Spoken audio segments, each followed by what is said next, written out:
죄를 범하는데 담대한 악인들은 하나님의 심판을 무시하는 자들입니다. 하나님은 택하신 유다 백성이라고 무조건 구원하시고 이방인은 무조건 심판하시는 분이 아니십니다. 하나님은 오직 죄에 따라 심판하시는 분이십니다. 따라서 유다 백성이냐 이방인이냐를 따지지 않고 오직 하나님의 의를 따라 믿음으로 살아가는 자를 구원하시는 분이십니다. 물론 하박국 본문에서 하나님께서 궁극적으로 심판하시고자 하는 대상은 하나님의 백성을 괴롭히고 부당한 이득을 취하는 자들을 심판하십니다.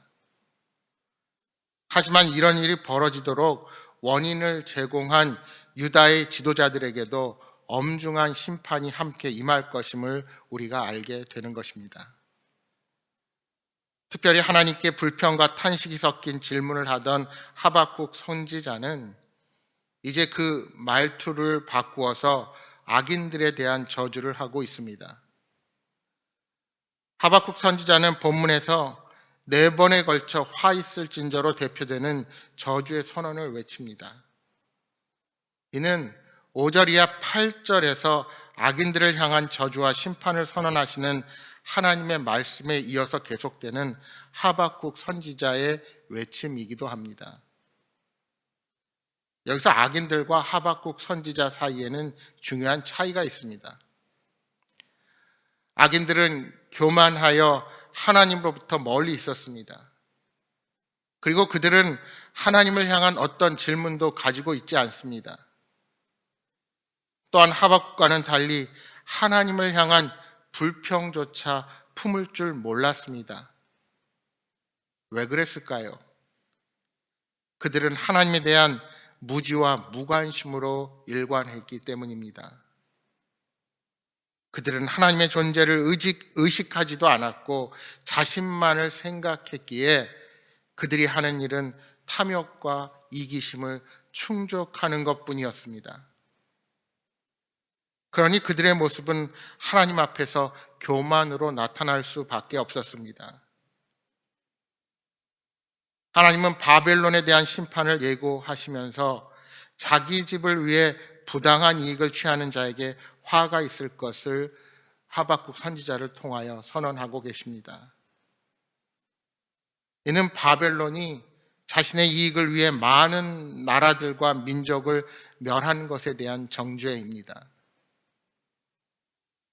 바벨론은 주변 나라들을 침략하여 많은 사람들을 죽이고 성을 헐고 불태우는 사악한 일들을 행했습니다. 이는 그들의 경제적, 군사적, 정치적 이익을 위한 것이었습니다. 그러나 자신의 이익을 위해 다른 사람들을 무력으로 짓밟는 행위는 하나님 앞에 결코 용납될 수 없는 죄입니다.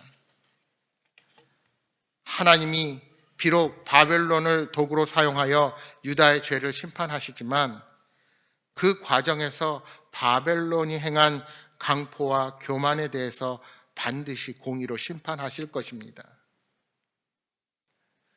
여러분, 인류의 역사를 살펴보면 많은 나라들이 주변 국가들을 무력으로 제압하여 권리를 빼앗고 자국의 이익을 위해서 못살게 굴었습니다. 그래서 많은 피를 흘리게 하고 그 과정에서 돌이킬 수 없는 민족 간의 상처를 남기기도 했습니다. 또한 개인과 기업 간에도 이러한 부당한 일들이 비일비재하게 일어나고 있습니다. 그러나 하나님의 사람들은 하나님의 공의로운 심판이 있다는 사실을 잊어서는 안 됩니다. 지금은 겉으로 보기에 권력과 힘을 가지고 마음대로 이익을 취한 악한 자들이 득세하는 것 같아도 언젠가 하나님의 심판이 그들 앞에 있다는 사실을 우리는 기억해야 합니다. 여러분, 왜 우리가 세상의 가치 기준을 따르지 말고 하나님의 의를 따라 살아가야 할까요? 골로새서 3장 5절에 이렇게 말씀합니다. 그러므로 땅에 있는 지체를 죽이라. 곧 음란과 부정과 사욕과 악한 정욕과 탐심이니 탐심은 우상 숭배니라. 부당한 이익을 바라보는 삶, 욕심에 따라 사는 삶은 하나님이 아닌 우상을 섬기는 삶입니다. 따라서 성도는 자신의 욕심에 이끌려 이웃에게 해를 끼치지 말고 이웃과의 평화를 위해서 살아가야 합니다. 그렇습니다. 그렇게 이방 나라가 이웃을 약탈하고 사람들을 착취하며 살아가지만 결국은 온 세상을 다스리는 분은 여호와 하나님이라는 사실이 드러나게 될 것입니다. 그래서 14절에 이렇게 말씀합니다. 이는 물이 바다를 덮음과 같이 여호와의 영광을 인정하는 것이 세상에 가득함이니라. 온 세상이 그들의 악행을 다 알게 될 것인데 물이 바다를 덮음 같이 여호와의 영광을 인정하는 것이 세상에 가득하기 때문이라는 겁니다. 그러니까 하박국 선지자의 이러한 선언은 이전과의 모습과는 변화된 선언입니다. 이제 하나님을 향한 불평 섞인 질문이 아닙니다. 비록 불의가 판치고 이해가 되지 않는 일들이 의인을 괴롭히는 상황이라 할지라도 결국은 악인들이 화를 받게 된다는 확신을 바로 하나님의 말씀으로 알게 된 것입니다. 여러분, 이것이 중요합니다. 결국 하나님의 저주의 선언을 하고 있는 하박국 선지자는 이전에 불평과 원망이 아닌 믿음의 확신을 얻게 된 것입니다. 계속해서 하나님은 바빌론이 이웃 나라를 굴복시키면서 그들의 벌거벗은 수치를 드러내게 하신 것에 대해 심판하십니다. 그들은 이웃 나라를 굴복시키고 수치를 드러내는 것이 자신들의 영광이라고 여겼습니다.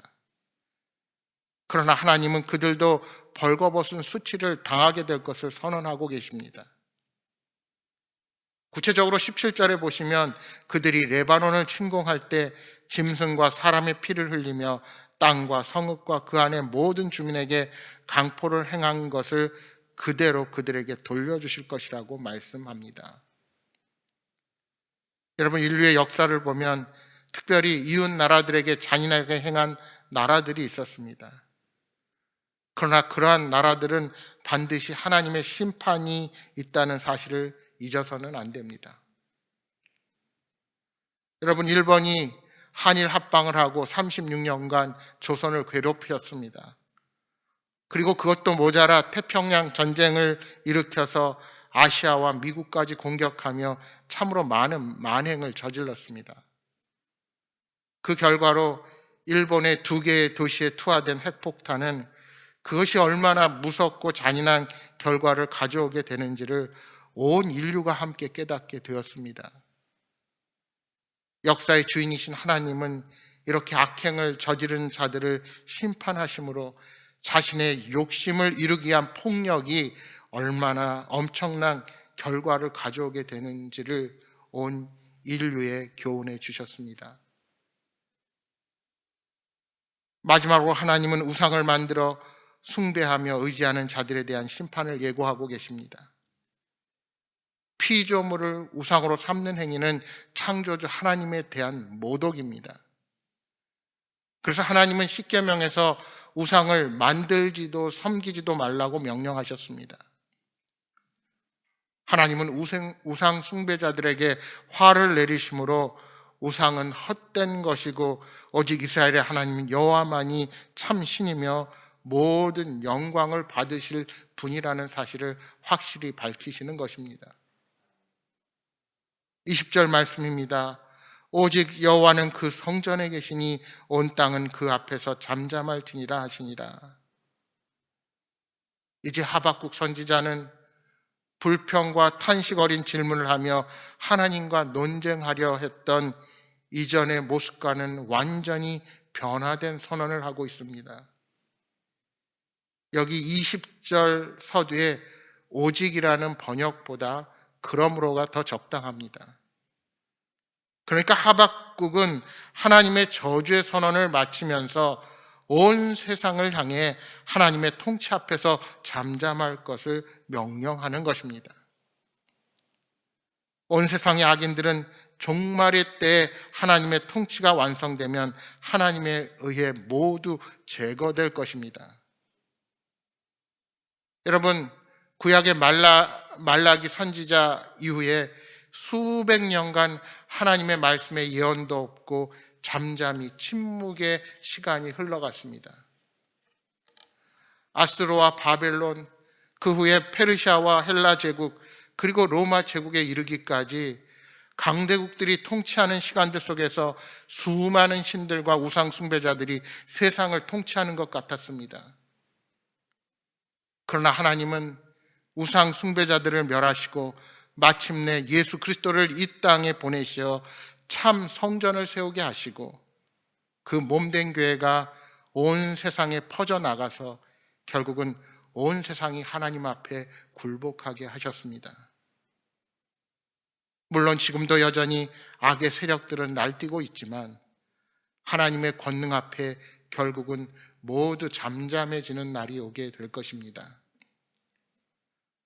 사랑하는 여러분, 세상 사람들은 하나님 없이도 세상은 잘 돌아간다고 생각할 것입니다.